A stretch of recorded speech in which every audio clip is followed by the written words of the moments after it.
TDP family, we are back. Corona 2020 style. Not in our normal dwelling and studio and place because we're trying to abide by federal and state guidelines. This is your host, William Richardson. I'm joined with esteemed colleagues. I'm going to let everybody introduce themselves because we're going to have a great conversation tonight, and the world is on fire, as it seems, but we're going to have a little bit of cool water, at least for the next hour here with TDP. Really? So let's just go around. I'll start with the ladies first. Miss Kimberly, would you like to introduce yourself? Oh, Kimberly Graham. Miss Karla. Thank you. Karla Owens, Moody, parent and teacher. And I'm Tyrone Barnwell, parent and parent organizer, and that's it for the day. The face, man, the face. I'm scared of the day Corona. All right, family, before we jump into the broadcast in full effect mode, we're going to do a connection question as we always do. So the question is, how are you staying sane in the international pandemic? And if you are sane, how are you helping others to stay sane and stay calm, I should say, dealing with the situation as it is? Whatever you feel about the virus itself, it is creating a reaction internationally. So how are you staying sane, or how are you helping someone else to stay sane? Karla. Well, I'm getting my hair done. Cool.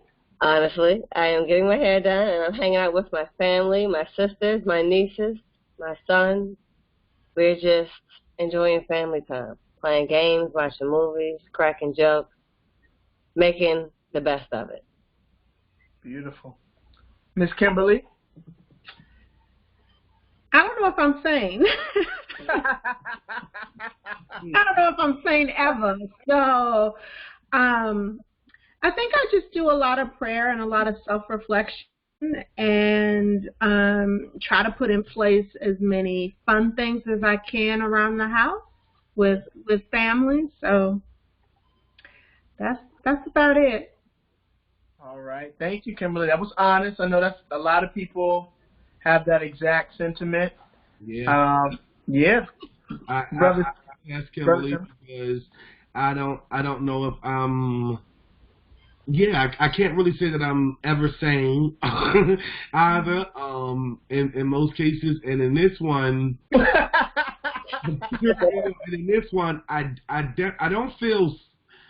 I don't know how I feel. So I can't say I'm sane because I don't know how I feel. Right. There's so many different elements and so many different things going on, and you hear so much. And and I'm just one of those people who I like to learn from everywhere that I can, right? And take in, what feels right for me. And there's so many parts to this that it's like, okay, of course we had to follow, government and what's put out there. Then there's the faith side of me that's like, if you don't like, your faith is supposed to surpass this stuff and believe you're good. Then it's the physical part of me that's like, you have kidney issues. So, like you have to be cautious in this time, but don't want to show, so yeah. So for me, like, I don't know. But advice, or what I would tell other people though, is, like Karla and Kimberly, like, enjoy family time, right? That was the one beautiful thing yesterday. I literally stayed in my room all day long. I never done that. And like, and just relax. And so like, and that's what, like, me and my daughter, like, we're gonna have a little bit of, family fun time, do some schoolwork together, but play Trouble, Monopoly. I played Grand Theft Auto with her, and stuff like that, and yeah, we'll just spend time together. Yeah. Right. You know what I think is the scariest thing is that we cannot see anything. Yeah. Like at the riots, the Baltimore riots, not that this is a great analogy, but it's like you saw something, right? You saw angry people, you saw something, you knew not to go there or be cautious or whatever, but this, you don't see it. Like, you could be anywhere and something happens. So I think for me, that's the scary part, is like you just can't see anything. It's right. Yep, very true. For me, a good friend of mine who is a sports junkie and fanatic, I thought it was really funny. He was just like, man, I don't know what to do without sports, but I'm really enjoying my kids. Now, he has the kids, his son and all his girls, all of them are wrapped in sports. And so that's a huge part of their life. And I just thought it was beautiful that he was like, man, it's just really nice to be at home with them. While things are going on the way they are. For me personally, though, I'm with you, Tyrone. It's definitely faith. I pull my family together and have been doing it the last couple of days, reading the scripture, praying with them, and, just assuring them that no matter what's happening in the world, and this, what seems like a perilous time, our faith is going to keep us, and the Most High is going to keep us grounded, centered, and protected. And, so we can withstand any of the other things that's going on. And we do have to be prepared, because we were just talking offline, family, that, they basically enacted a curfew. I mean, it's a soft curfew, but it's a curfew. Anytime they're saying that most of the things that we need or want to do between 5 and 8 are no longer available to us, they don't want us to gather between, federal guidelines are 50. Now the president's saying 10. So they're basically telling you should be at home. Mm-hmm. And we were also talking about the erosion of civil rights, but those are the kind of things where, Kimberly, you're saying it's something we don't see, but if we walk by faith and not by sight, because we're not going to be able to see everything. We just have to be present in the moment. And, for those of us that have that faith, that's going to garner us the strength that we need. So thank y'all for checking in, and we hope our family that is watching or listening adds to the discussion and debate, and let's, also, if they can, let us know what they're doing in their circles to keep themselves sane and keep their other friends and family and circle members sane. Today's topic is about bullying. It's a topic that's as old, it seems, as time. And through the generations, we see many iterations of it. We're all of the generation where I think it's safe to say that the bullying in our day was face-to-face, person-to-person, and if there was anything that was kind of said, there might have been a slam book that somebody wrote, William is a dweeb or whatever, and passed it on to other people. And now you have this this monstrous side of social media where it's not even just a text anymore. You can become a meme overnight. You can become a meme in a second. And so there's many different forms of bullying that, shall I say, are available, to young people nowadays. And so let me pull up my questions here. Sorry about that. So that's what we're going to talk about. We're looking at results and suspensions, and they are not proportional to the student body, not only in Baltimore City, but I dare say many or most of the urban communities across the country. Ours is one that we have our family in and that we serve. Statistics tell us that black men, young black men, people of African descent, and people of African descent, females as well, and special education students are suspended at much higher rates than their counterparts, their scholars that are not black and are general education students. So let's start with Tyrone. what has your experience been with bullying in schools? And, you know, I think to make it interesting, too, maybe we can add some personal, you know, accounts into this before we go into our kids. What do you think, Tyrone? So, well, before we go into our kids, okay, because I was going to use a specific example that I'm actually dealing with right now with one of my daughters at her school and a teacher. But I'll wait till we, you know, go into, you know, once we wait till we go into that to share that situation there.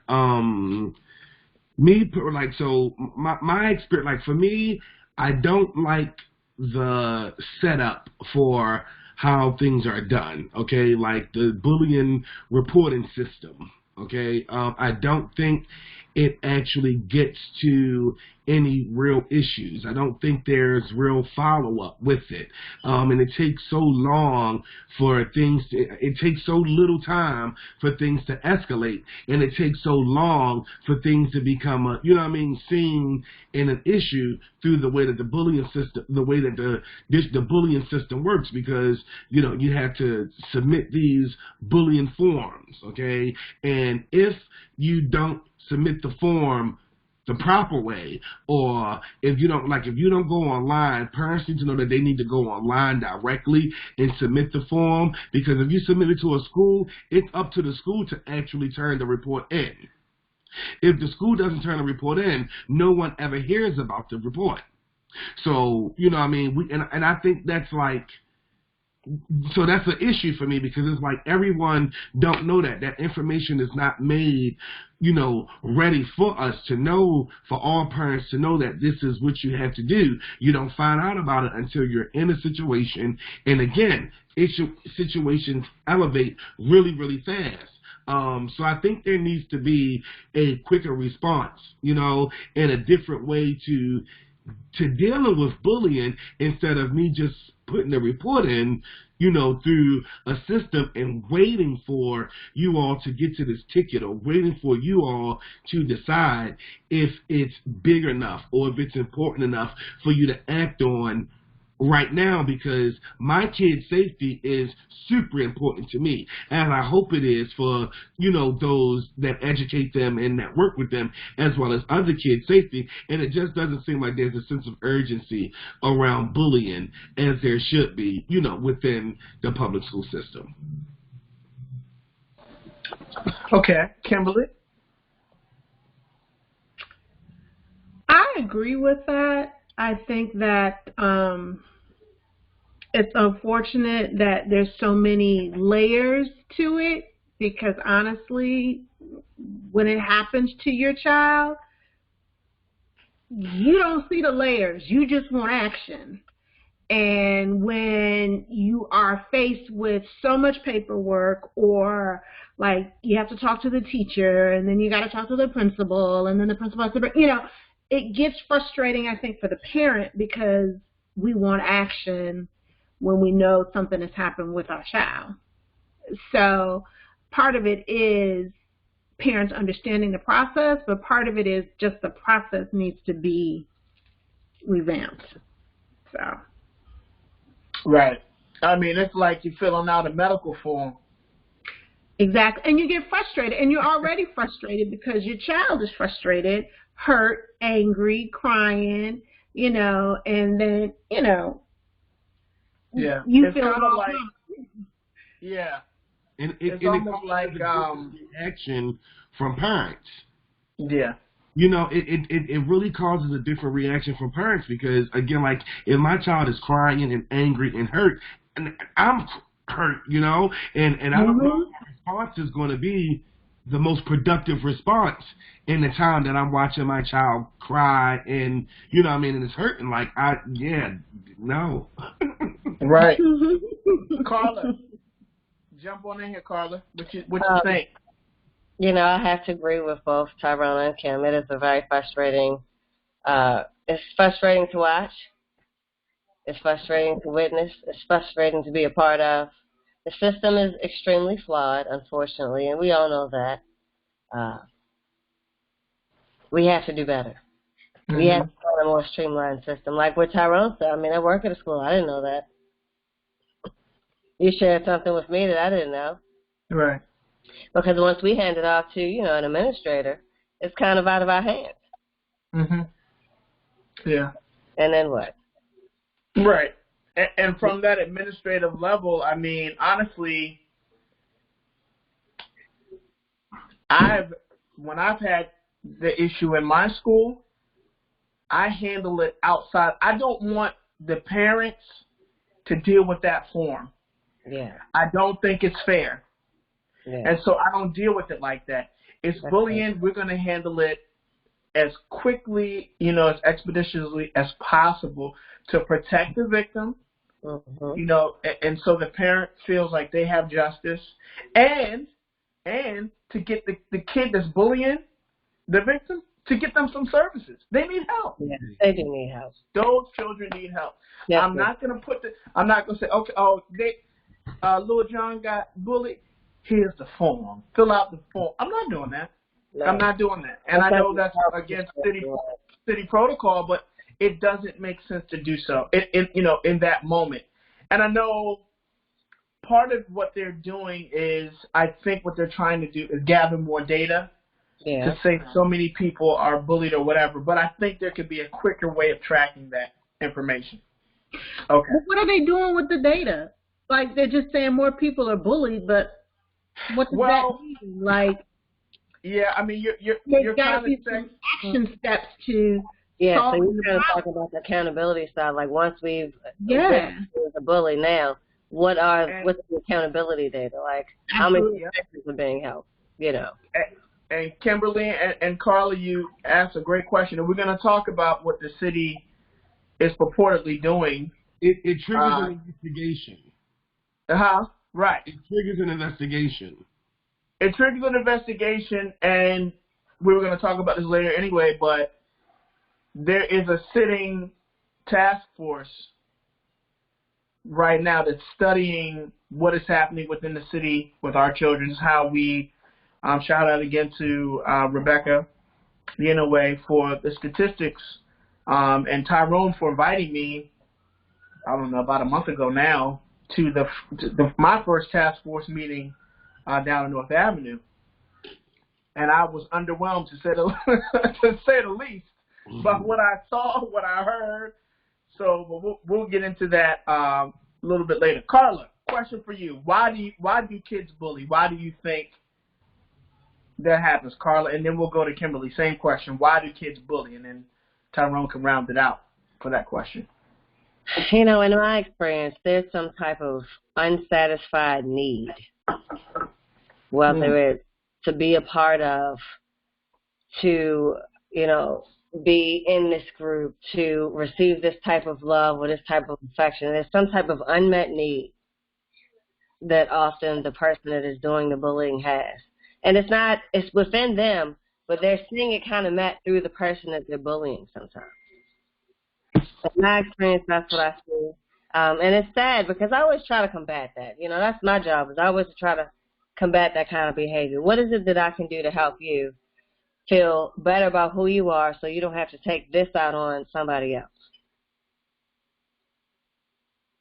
And the kids, they don't necessarily want to look on the inside, but most of the time that's where it's from.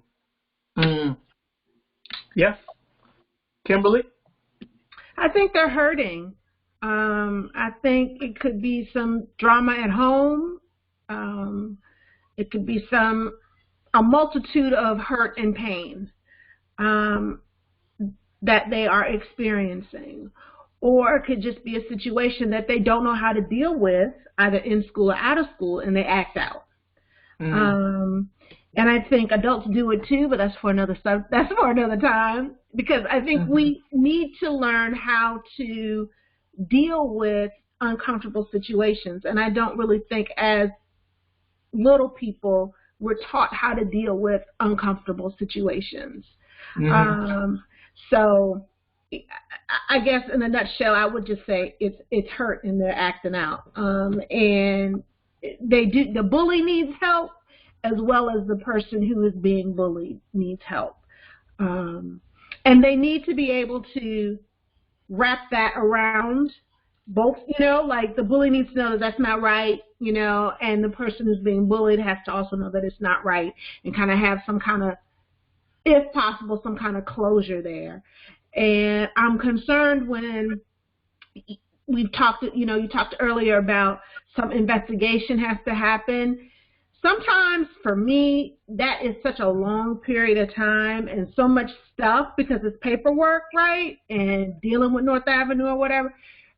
There's so much time in between. There's so much other stuff may have happened. So I don't know. And I don't have the answer. I just feel, that it's just too much paperwork, too much red tape, and it's unfair. So. Okay. I think it's I think people bully for a few reasons. The ones that stick out to me the most is, one, they bully because they've seen it and it's a learned behavior.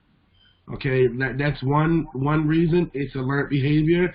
And then also, thinking about me, when I was young and I had my times, I bullied to deflect, right, to get certain attention off of me that I didn't want on me. All right, like you didn't have the. I'm sorry.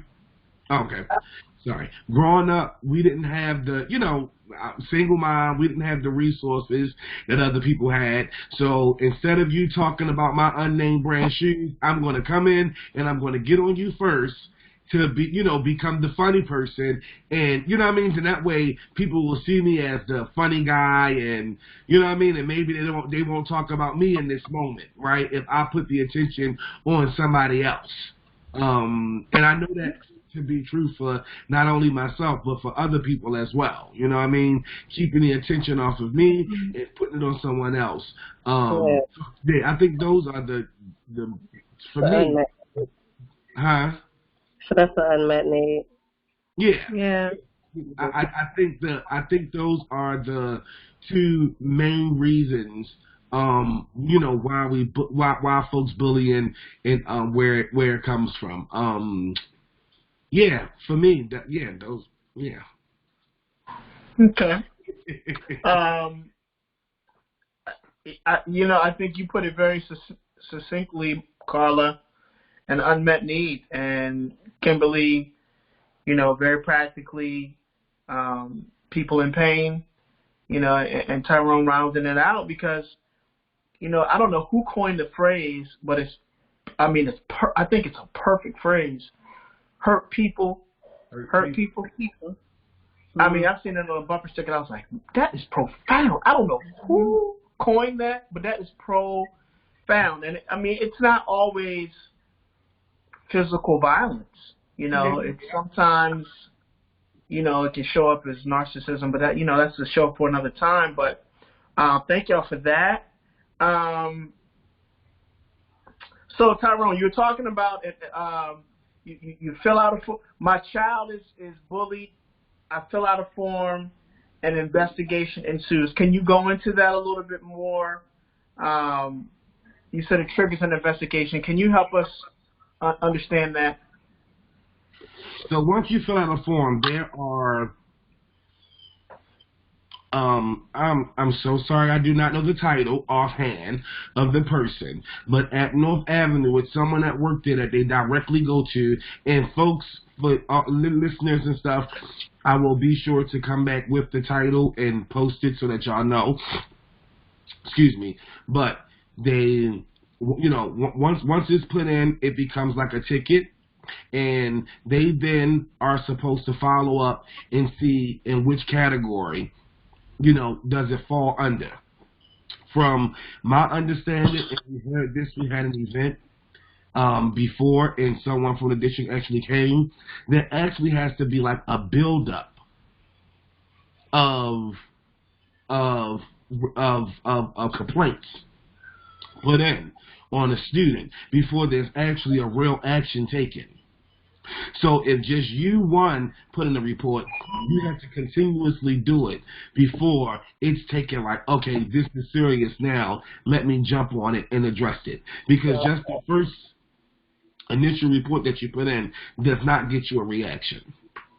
So you got to establish a pattern of behavior first. You have to establish a pattern of behavior for the child. And they have to see that at the district to understand, to determine if it's bullying or not. Okay.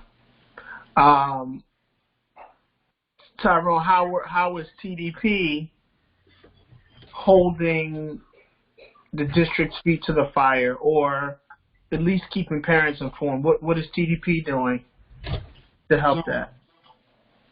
So a part of it is this bullying task force that's come. I don't want to, well, yeah, from Tyrone's perspective, okay? This is Tyrone's perspective. From Tyrone's perspective, this came, okay, it's Whole Child Services and Support Suspension Services. That's where the bullying report goes to, y'all. Shout out to Rebecca. Yeah, okay, that's where it came from. I mean, that's where it goes to. I just could not remember the name, but I know it was, Anyway, the bullying, so we've been a humongous part in working with the district to come up with this task force and having parents be a part of the task force, right? Not just the big heads at the district and other outsiders, but actually having parents to be there to figure out other solutions and how to reach okay, I can't read and do that because I can't see and do the new thing. We need more parents. Yes. Yeah. but that's ultimately what it is. Like, that's what we've been pushing at. We need more parents. We need more parents at the forefront, right, at the table, thinking of solutions and how to do it and what would work for what would work for them, and how they would feel, because I think I don't know if everybody at the district have children or not, right? So they may not understand what it feels like. So if you actually have those that's affected by this at the table talking about what some of the solutions could be or how they would like to see this handled, then we get a different, like we can come up with something different then. So we've definitely been educating parents on this. Like I said, we hosted an event before where we had the district come out to inform parents on how to, follow the guidelines on bullying and talk about it. Then we came up with the idea of the task force, and they're following it now, and we're trying to get more parents to attend that. We always put out the information so that parents know about it and parents can show up and have a voice in that space. So we hope that more parents will show up in those spaces. Mm-hmm. Okay. Kimberly, any successes that you've seen in addressing this issue of bullying, which is not new? I can only talk about what I have done, and so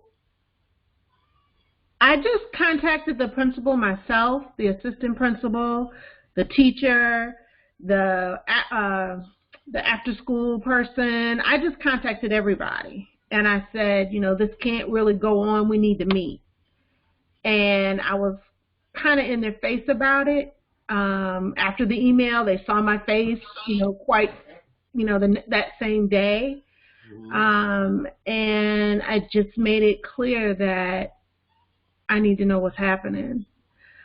And the success happened, I think, just because I was I'm trying to think of a nice word to say. I was a parent that I wasn't playing, just point blank. I was not playing, because it's been some incidences that had been happening, and I couldn't get any answers from my son that was clear enough, because I know he was upset, right? And so I got to the point where I stopped talking to this person alone, like this teacher by herself and the assistant principal by herself.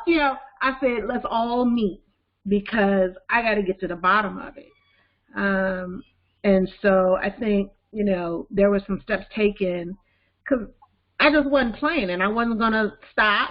And I'm not afraid to talk to anybody, and if I didn't know who to talk to, I was going to find out who I needed to talk to, because it wasn't going to continue, period. And I think they knew that, they felt that, and you know, I didn't go in cussing per se, in a way that you heard swear words. But if I had added swear words to what I was saying, it was there. I don't know if that makes sense, but you know, the intent was there, and you know, they did what they needed to do. They had meetings with the other kids who were involved. They had meetings with my son and the kids that were involved, and some things just came out just in terms of different interests. That, you know, just because somebody doesn't necessarily like what you like to do, that doesn't mean that you should tease somebody. And, you know, it was a real teachable moment, not only for the other kids involved, but also for my son, because I also want to teach him personal space is yours and nobody should enter it. Impermeable boundaries, you know.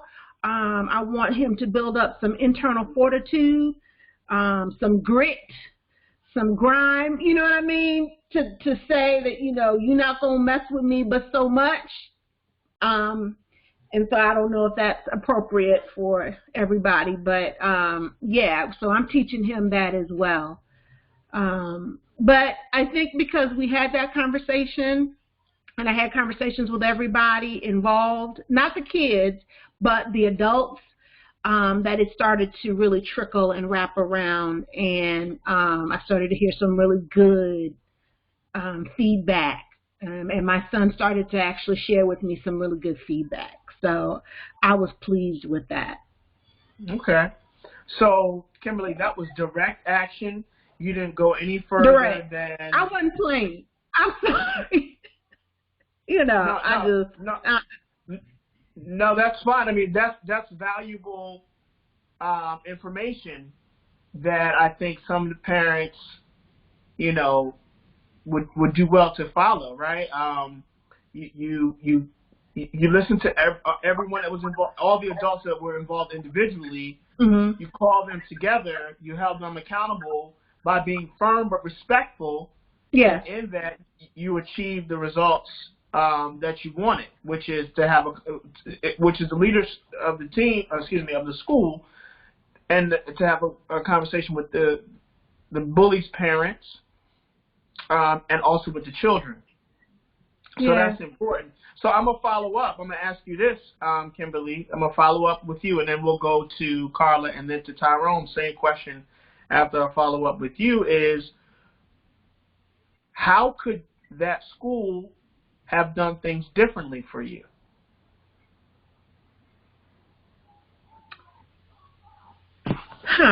That's a great question, because this particular school is pretty good at communicating with me, but can I just share with you, it's because I'm there and I'm present, and they know I'm there and I'm present, right? So I kind of made it clear from the beginning that if something's going on and you don't let me know, everybody will get in trouble. I mean, that's just how I did it. So they were always very communicative with me in terms of what was happening, but I don't know if it's happening for the parents that are not as involved. And that's what I don't know, but what I hope is that they are just as open and letting other parents know when things are happening in the school with their kids. But, and just before we go on, just to kind of push back a little bit, they did not contact you. They did not initiate a parent conference, right? You had to really push for those things, correct? Well, that is true. That is true. That is true. I did have to say, you know, we need to meet. We need to talk. I need to find out what's going on. Yeah, it did spur from me, not from the school. Right. And I would probably venture to say, were you not one of the parents that, you know, is blessed to be, more involved daily where they know you, they see your face, your child may have gotten, I'm sorry. I think it's more because my son wasn't the bully. He wasn't the troublemaker. He was the one who was being bullied.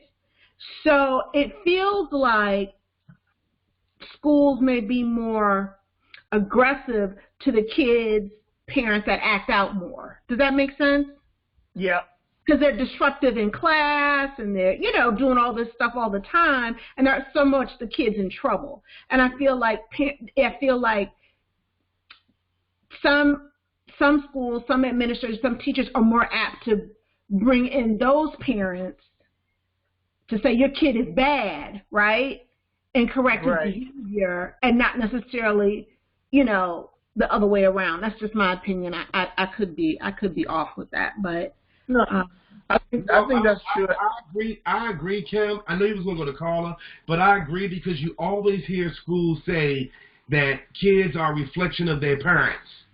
You always hear them say that, right? They always say that, and so they automatically think that, if the child is bad, or doing things out of order, they don't never think about, it could be a bad day or whatever the child's dealing with, but they automatically think that the parent is going to, be as rowdy as the child, if not more. So when they do find a parent that is, that actually know how to, address them and talk to them in a way of, like you did, without using the curse words, but still cursing them out and getting them to them. They know that, okay, this is someone, serious, and she's going, they're going to be here, so we have to deal with them, in a different manner. But that's so unfortunate, right? Because I believe all parents love their kids. Period. So. Yeah. Well. Okay. Karla, what do you think schools could do differently in this situations with bullying?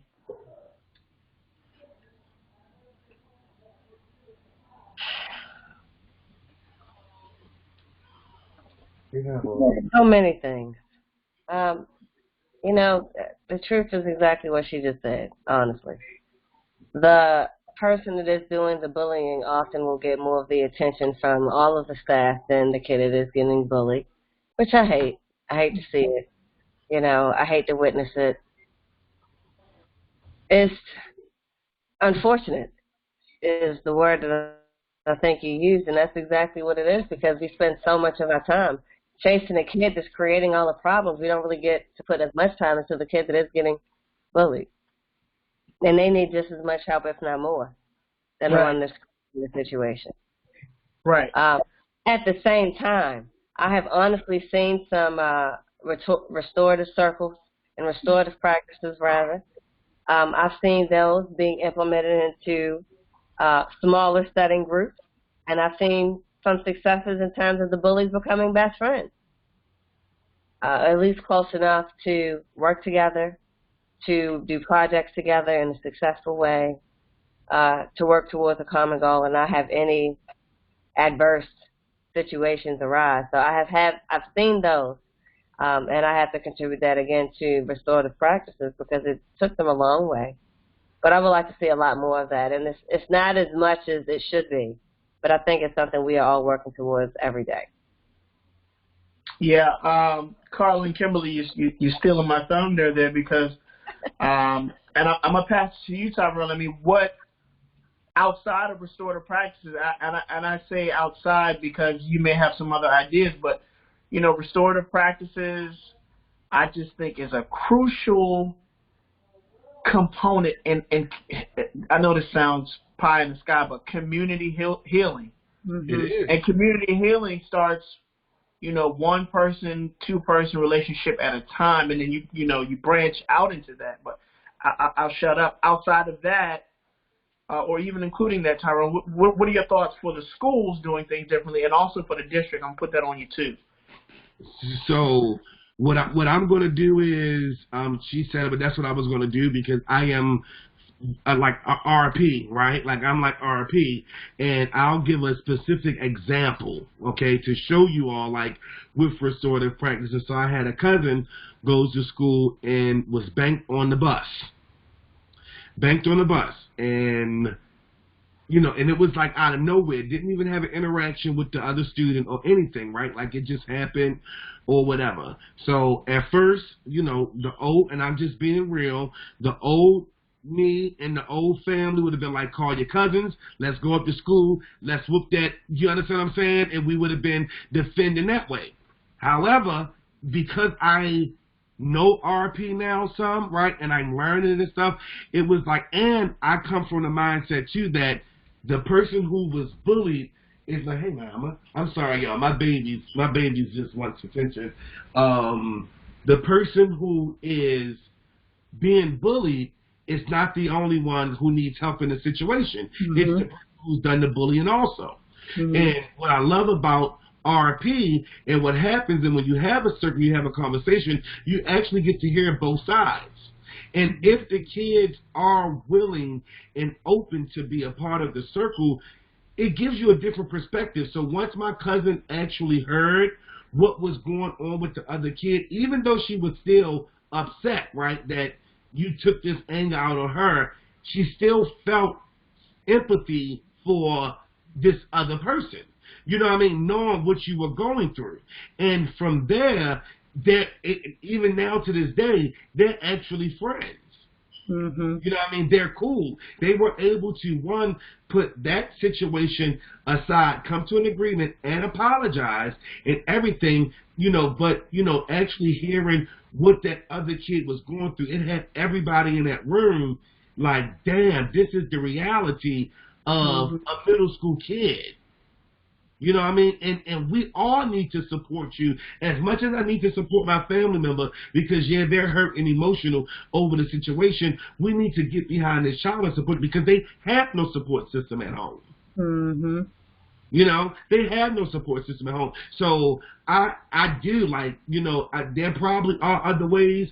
Right now, for me, I'm straight vouching for RP, but in different ways. Not only do it need to be taught in schools and circles, parents need to be trained in absolutely practices, okay? Because it needs to be done at schools and at home. Right. To become a daily practice, for it to really sit in and settle with kids and become a part of their normal life in a normal way that they deal with each other.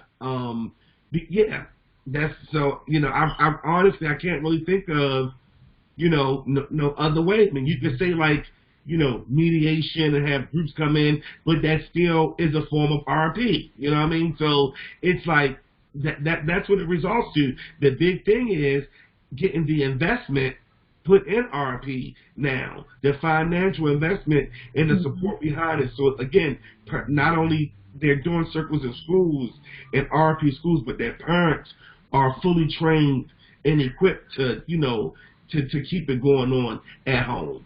Amen. Absolutely.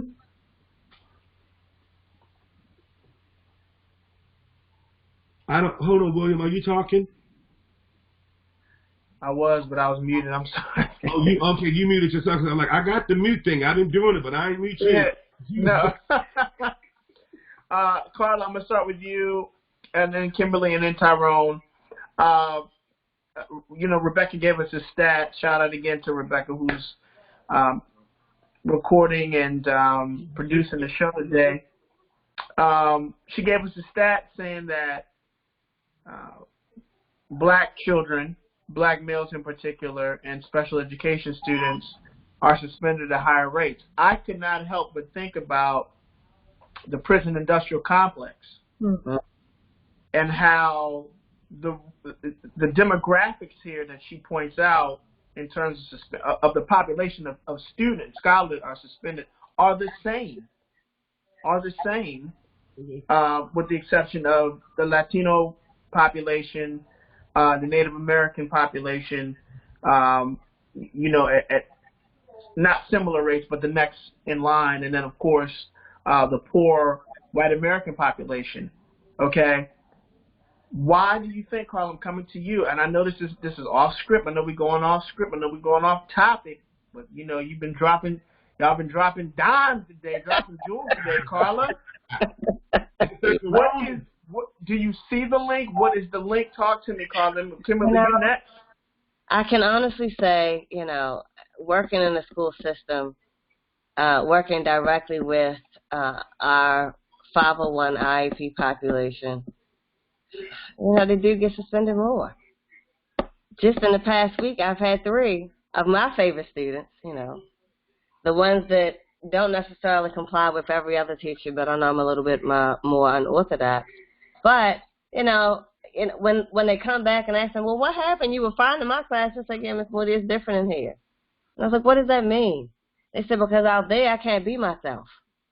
Out there I have to be exactly how this other teacher thinks that I'm supposed to be, but in your room I can just do my work and be who I want to be as myself. And so the only thing that I can really come up with is using exactly that. Sometimes we want all of us to fit in this one box, and we just can't. We are all very different. We process information different. What I may comprehend and what Tyrone may comprehend, you can tell us at the same time, might be 2 totally different things based on our life experiences and triggers that are innate within us. Right. So for a lot of them, I feel like, they're just not fitting in the box that we kind of want to put them in. And as a result, it's going to be a long-term battle and an uphill fight for them in the long run, unfortunately. Profound. Miss Kimberly, what do you think? What's the why? Why is this happening? What's the correlation? I don't know the answer to that. But what I'm thinking about from what Karla just said is that, if these young men are having an uphill battle, what can I do to help educate them to make this road a little easier? What can I do to show them that you can still be yourself? I love yourself, but this is a road that you got to travel. How can I help the road to be a little easier? Because I definitely don't want them to end up in the prison system, right? Right.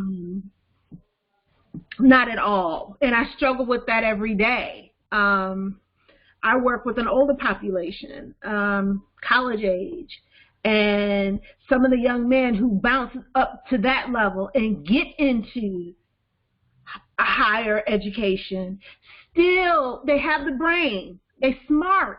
We're not even talking about that. But we're talking about once they get there, how do they survive the community, right? Because it's such a different type of vibe when you get to higher education. And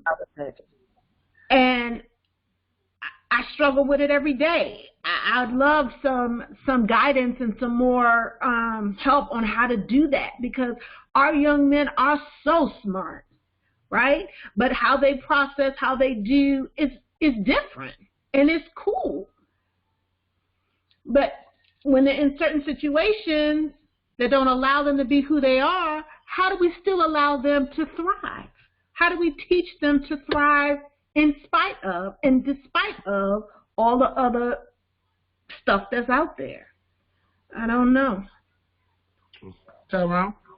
So I would say the why is definitely the school to prison pipeline. Okay, like that's exactly why it happened. They have to continue to fill prisons. It's already determined by the time a child is African American, or someone, some minority. It's already determined by the time they're in the 3rd grade if they're going to go to prison or not. Okay, and that's because of suspension. That's what they do. So it's a setup. It's the new form of slavery. That you said it. The prison industrial complex is real.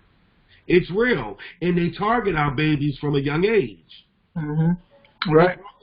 They target them from a young age, and that's exactly why. Like for me, there's no other way around it. That's it. They looking at them, and they're already picking them out and saying that's how we're going to make money off of that one because he's going to go in jail, right? Like we're going to keep fueling this so that we can keep these prisons filled. It shows because you have places like Baltimore and other cities that's continuously building jails for young folks. Right. And continue investing money into jails for young folks. I remember a few years ago, Baltimore was getting ready to try to build a jail with 100 and some beds for youth charged adults, and we only had an average of 5 that was actually in the adult facility. So if you have an average of between 5 and 10 on a regular, why the hell are you building a 100-bed jail? You know what I mean? It's because you're already predicting and you're already putting that, you putting that in place for them. So that's all it is. Hey, Kadar. Bye. But what can we do? What can we do? Yes. So what can we do?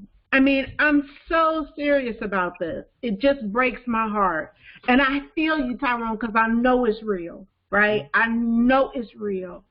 But what can we as parents, as community advocates, as just lovers of our children and our village and our community, what can we do to help these young people survive and thrive? Honestly, Kim, we're doing it. Yeah. We're doing it right now, right? Educating people. Being on the forefront, right? Making sure, again, that parents are involved in decision making. There you go. Parents. Educating parents on what's going on and understanding that all parents didn't get a proper education, so we had to take time out to teach them. Yeah. I think the approach is multi-pronged. So you need parents to support the children to say, what to the school board and to the school, what are your alternatives to suspending my child? Let's say my child did the wrong thing. What are the alternatives? Now statistics will tell you that suspensions do not work. They do not correct behavior. Right. So what alternatives is the school providing for the child to be helped? Okay. Also, I would say, like you said, as a part of that, restorative practices, restoration of the child, both children, but of the child that is set to be suspended. And also, Kimberly, your question, and Karla, what you're doing daily, and of course, Tyrone, what you're doing and what I've tried to do in my career, we have to teach our children to adapt to the situation, okay? We have to teach them, W.E.B. Du Bois talked about a double consciousness for African-American people. And by extension, Latino American people, and by extension, Native American people and other minorities. That is to say, when we're in our communities, we function one way. We can be ourselves when we go to other communities, but we also have to understand how to speak their language. Okay, we also have to understand for them to understand, hey, we are who we are. We're not a caricature. We're not a stereotype that you see on television. And we don't have to follow that mold. And the thing is, many of us are condemned before we ever open our mouths. Just by the virtue of what we look like. Right. The perception of what we sound like. All of those things run against us. So the best we can do is what you're doing, Karla and Kimberly, what you're saying when you both say, hey, but see, Karla, and Kimberly both, that is relationship. Those young men that you mentor, Karla, the reason why that young man feels like that with you, and that's because you have took the time to understand who he is and how he is. Kimberly, the question that you answer, ask, makes me think that you have dealt with or deal with young men that, again, feel comfortable around you because you've taken the time to understand who they are, again, and how they are. But we have to tell the kids, everybody's not going to do that. Everybody's not going to do that for you. So you got to be prepared for that, young man, that everybody's not going to give you the opportunity and give you that chance. You have to be able to stand in any arena, and you're capable. They're all capable. Mm-hmm. And like you said, Kimberly, if we can give them the tools to be able to communicate with other people who are not going to be a Miss Kimberly or a Miss Karla or Big Brother Tyrone, if we give them the tools to be able to communicate who we are so they can sit at the table with other groups, other nations, the mindset of our people, if we unlock it, it is profound. And it's not even unlocking. It's just remembering who we are. It's profound. But we have to reinstill those values and those tools. And you can tell the kids, because some of the kids are like, with the code switching and all that, why? I don't want to sound like that. No. It's a tool. It's simply a tool. That's all it is. To get you where you need to be. You can continue to be yourself. But there are some things that we have to, I think, impart in them that will carry them a long way, and yet be themselves. You don't have to stop being yourself ever. I don't know if we have time. Maybe Rebecca, you can let us know. No, we done on the screen. Huh? It's 6. Okay. I was just getting ready to say, y'all, like this, just I guess being in this. We were so worried about how this would work out as our first time, but I think because, it's us, it's a good conversation. Like, we just talked through this and, went through this like so good and yeah, it's like, yeah. All right. Well, with that being said. Final thoughts on bullying? I said final thoughts on bullying? Yep. Tyrone, go ahead. We'll start with you. Oh, okay. Final thoughts. Prada, you want to say hi to the people, Prada? No, this is my Prada. This is the toy poodle, and I have a miniature one. But anyway, my final thoughts on bullying would be, part of what I said already is to put the resources behind restorative practices and educating parents and educating all stakeholders, community members, everybody, okay, should know it. And once we do that, I think we'll see a change in bullying. I'm not saying it's going to eliminate it totally or anything, but we will see a decrease. I can guarantee you that. And it's only because of relationship building, okay? It's about taking time to get to know somebody and also making them feel like their point is valid and important also. So that works for the person who's doing the bullying and the person who's being bullied, okay? And also, the other point to that point is parents and educators and people when stuff is going on and stuff, don't automatically throw away the person who's doing the bullying, right? Like, don't wash your hands to them automatically and just, automatically think like, oh, it's no saving. You know what I mean? Like, I hear that so much. It's not. They're doing it for a reason. Mm-hmm. And what we have to do is get to the root cause of where these behaviors are coming from and address them from there, not deal with the surface. Like, we can't go with the top layer. We have to really get to the root cause and find out where it's coming from and begin to deal with the issue from there. Bet. Kimberly, final thoughts. Can I say ditto? Right. Yeah. I mean, he said it all. I mean, I just think it's really important to continue to get parent involvement, educating the parents. Restorative practice is really, really important. And I really like the fact that we want to get to the root of what's going on, because if we're able to do that, then we can feed the next person that they come in contact with, so the next person won't bully.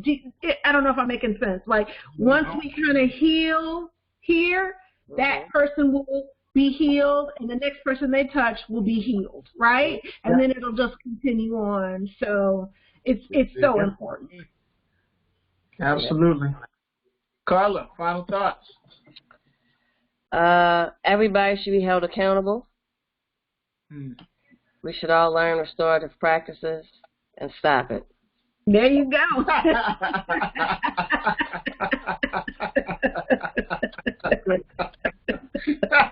There you go. Just stop it. Stop it. Yeah.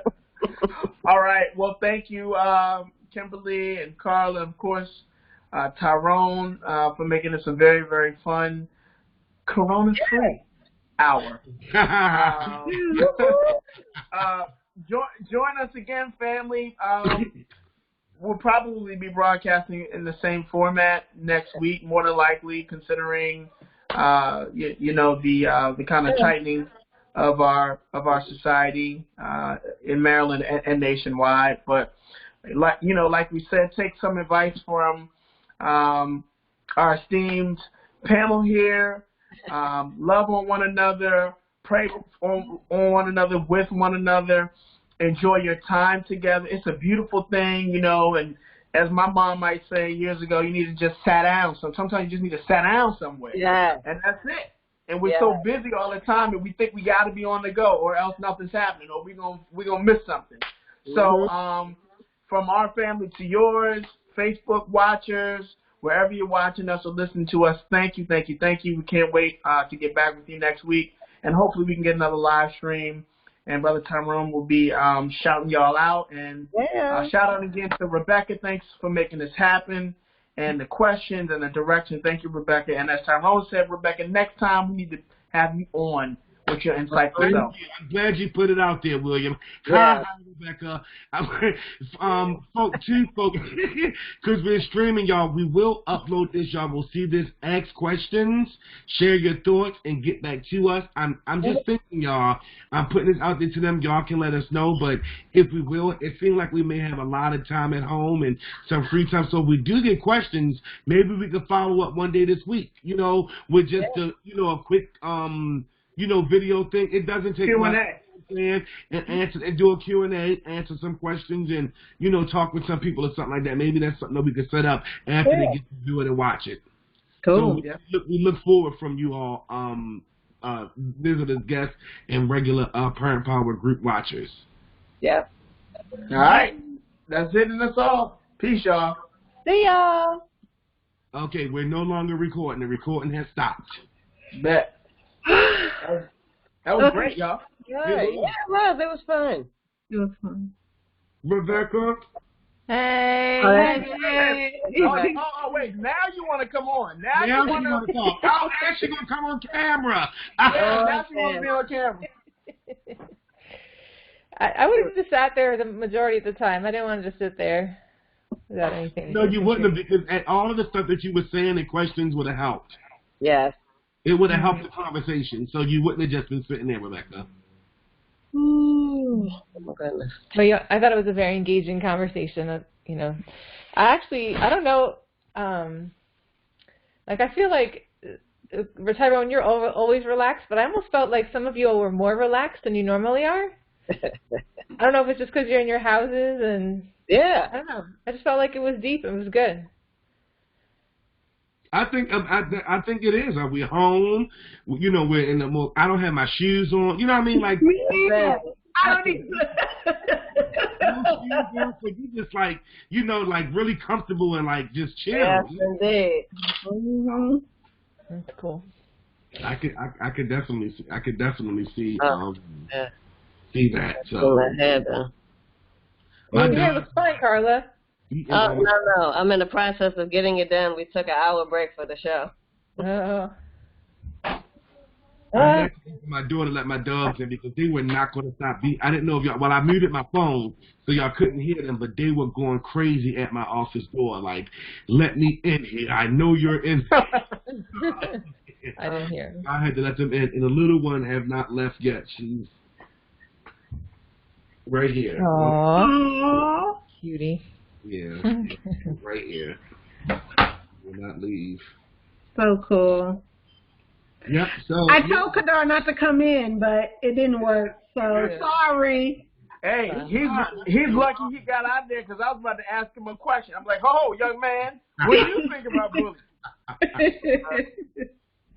But I do, y'all. If we get once we save this and upload it and post it, I think if we get questions and stuff like that, because I think we're going to start posting these videos and stuff to our YouTube channel. Me and Rebecca were talking about. So we do get questions and stuff. I think this would really be a good way for us to just come back and do like a Q&A. Yep. Yeah. Okay. With people. And Tyrone, once you get the link of the recording, you can post it right on Facebook so people can start watching it through the online link. The MP4 is what we need for YouTube. But the link we can post. So you're not going to edit it first or anything like we were talking about? No, just like a normal podcast. Okay. And the Q&A can be 30 minutes. It doesn't have to be a whole hour. Right. Yeah. Right. Yep. That sounds good to me. All right. Well, we did it, y'all. That was good. I like that. Guys. Wait to adapt. Wait to adapt. It's beautiful. Yeah. I think it was really, really good. I think it was good. I do. All right, cool. We'll see. We got an event coming up about school family councils. I got to figure out how we're going to do a PowerPoint, so we might have to switch our processes to something else where we can show a PowerPoint. Oh. A little wonky, but we'll figure it out. We couldn't do it just like this and show it from the back of your screen. You know what I mean? Like show it from your screen. We could, but I think there are other services that they might even allow you to have like a breakout room. That's what I just learned. I asked a couple people who are more tech savvy than I am that like you can actually have breakout rooms. Prezi and Dropbox paper. What'd you say? Prezi and Dropbox paper. Oh, I don't know that one. What's it called? Prezi? Prezi. E-Z-I. Yeah, and Dropbox paper. Got it. And they allow like live video things and stuff like that. They have a little bit of, especially Dropbox paper. It's very fancy. Okay, but that costs, right? They give you a trial. Oh, okay. They get a pretty long trial. It's almost like 30 days. Oh, okay, great. Yeah, they all cost a little, but nothing we can't handle. But all right, I'm ready. Just let me know. Yeah. Thank you. Thank you. Good night, everybody. Good night. All right. Good night, y'all. Bye, everybody. Be safe. All right. Let's boot everybody out.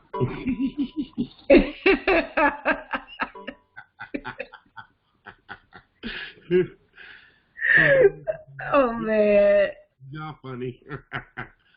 Okay, how do I end this now? Okay, here we go. I don't know.